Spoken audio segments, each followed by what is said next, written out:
Hello, my sweet little fillies. Welcome back to the Psychology Podcast, where we'll be continuing with Acceptance Commitment Therapy, ACT, and today we're going to be talking about the hexagonal model. We'll be using this model, and it has a lot of points, and the point that I'll be starting with, you don't have to start with this one, but it's a point that I like to start with, because it kind of takes you somewhere and leads you down a path that I think is a good way to start, and that's values. Now, this might be a little bit confusing, but let's just take a slow breath in, hold it for a second, and a slow breath out, and just take our first step forward. Now, values is a word that we hear quite often, and it can be confused with other things like goals or things that are important to you that just have this big meaning. But here, when we're working with this, it's going to be very specific. Values overall is going to mean what is very important to you. And when we say that, values mean something that is going to be a goal that you're constantly going to strive for, and it's never going to end. So for example, let's say that you want to be a good friend. That's a value. You want to be a good friend. Notice that there's no end point. You don't just say, hey, I'm just going to be a good friend to this one person and that's it, done. I'm permanently a good friend. No, that's not how that works. You want to be a good friend, and that's something that you constantly strive to be with any and every person that you're with. And that could be for a lot of other things, like, hey, I want to be a funny sister, or anything along those lines. Something that you constantly strive for, where there is no end. It's something that you're always going for, and there is no deadline. Point is that you just want to constantly kind of keep going for, to the point that it becomes you, and that you don't have to constantly do it anymore. Now, values, we want to make sure that we don't confuse that with things like goals. Like, hey, I want to be the best employee at this job. And that would be like, hey, let's say a manager. Notice how there's a stopping point at that. You work your way from a janitor to the manager. There's a stop point at that one. Or even if you put your own deadline to that. Like, hey, I want to work from being the bottom to the top within the year.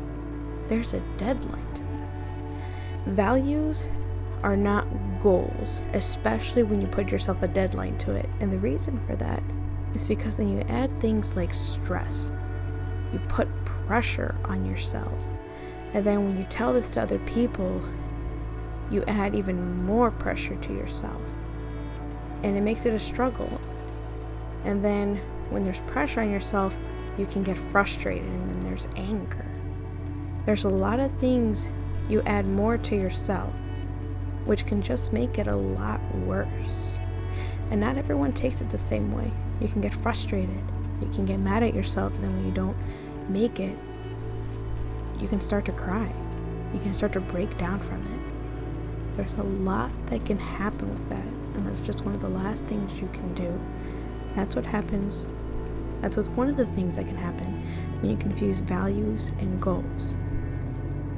Another thing that values are not are things that you want. For example, values are not things like, I want more love and respect and kindness from other people. Can we really tell other people what we want them to do?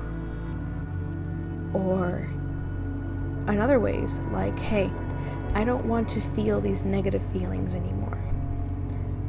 Another way to say that is, hey, a dead person can do that. They don't feel depressed anymore. They don't feel angry. A dead person can do that. Those are called dead person goals. If a dead person can do it, then those aren't really values or goals. Another quick one. Values aren't virtues, morals, ethic, things that not to put more controversy out there, but be a little more weary in case there's more confusion, things that you might hear in church or you might hear in laws that you'll hear. You might want to make sure that values are things that you want to make sure that they're more of your own person, things that you want to constantly strive for in yourself.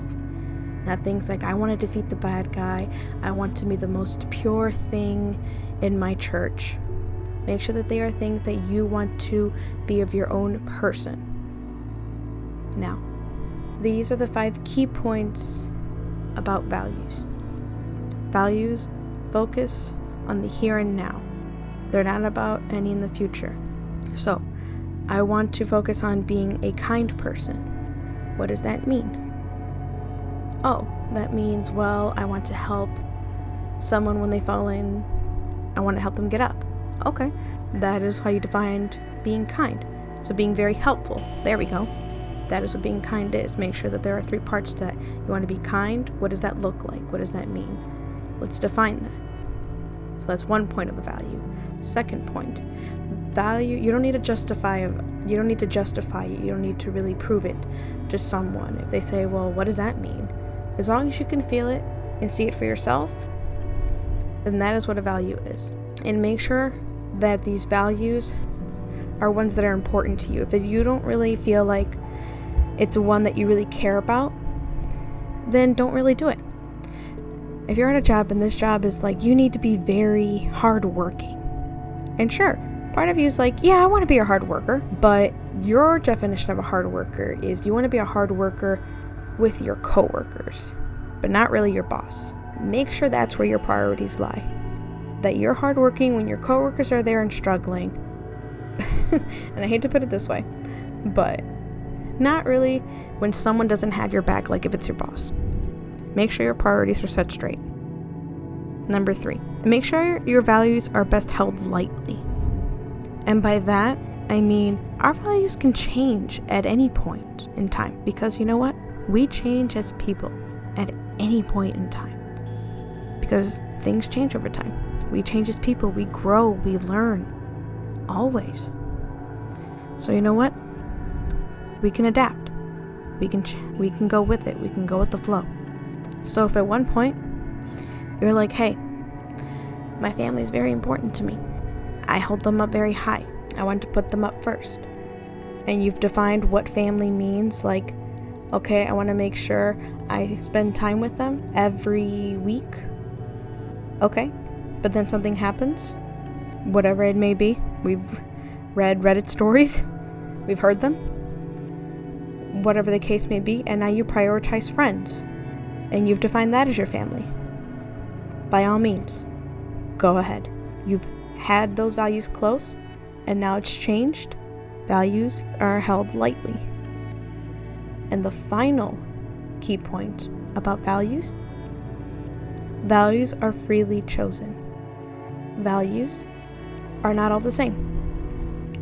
There are so many you can choose from. Not everyone has the same value.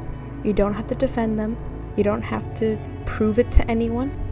They are yours to choose and to keep of your own. These values help describe and define you. That's what values are. Values are things that are close to your heart, close to your being, that you're constantly striving for, to the point that you're not striving for them anymore. They are a part of you. And remember to keep them close to you. And sometimes we forget them because things in life happen. And we as counselors help remind you that, hey, remember these? Let's kind of come back and visit them a little bit and find the strength in them again. Some homework for you kiddies that I've linked down below is a whole list of values. Take a moment to take a look at them and highlight your top 5. And that's just putting it lightly. Your top 5. If you come across so many more, by all means. But try to narrow down your top 5 values and see what they mean to you and find ways how you would like to apply them in your life. I hope you enjoyed that, my sweet little fillies. Feel free to leave any questions or comments down below, and I'll see you sweet foals in the next one. Bye bye.